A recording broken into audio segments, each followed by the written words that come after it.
Jared Pangallozzi, national champion. How's that sound to you? It feels incredible. It's like a dream come true. It like hasn't even hit me yet.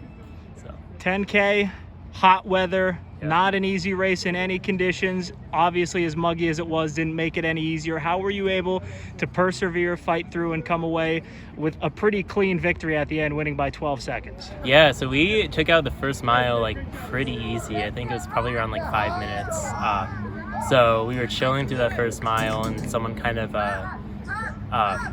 sort of picked it up for us. I think that, you know, it really would have been, I think that maybe some people were waiting for me to sort of take it out, and I was resistant to that. So I'm happy that someone did that for me, and I just kind of sat on Lucas Mueller from Carlton and the Geneseo guy, and they kind of just led me through the first like 7K, I would say. And after that, I was confident in my kick.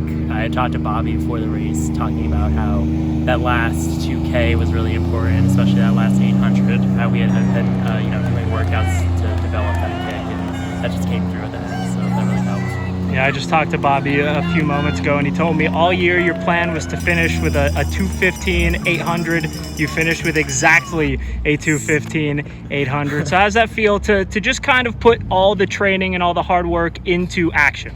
Yeah, no, it's great. I just put in work over the pandemic, certainly, but I was nervous coming into the season because I wasn't sure how it would all manifest and come together, and it's been beyond what I had hoped.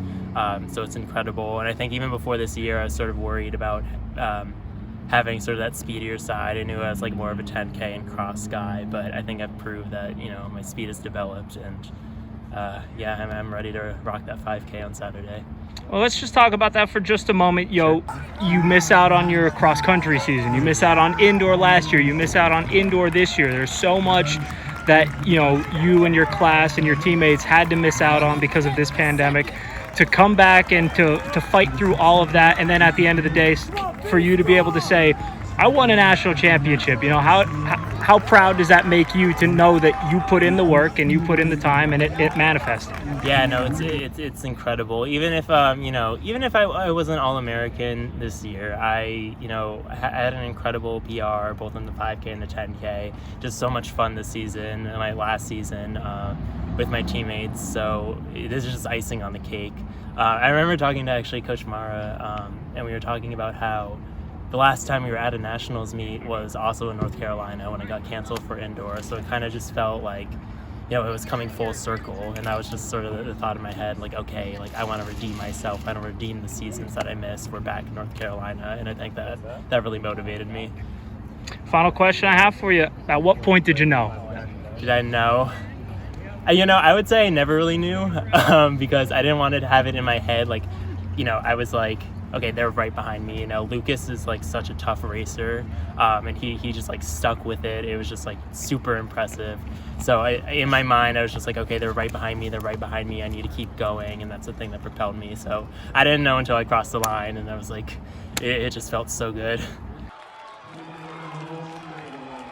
The senior will be your 10K national champion.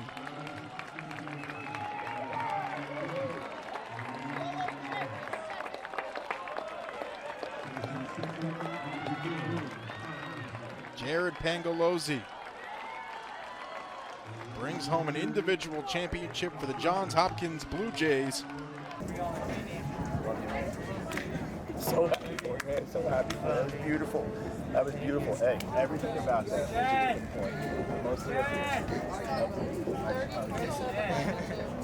10,000-meter men's champion, Jared Pangallozzi from Johns Hopkins University. His time 2011, 55.42. Congratulations, gentlemen.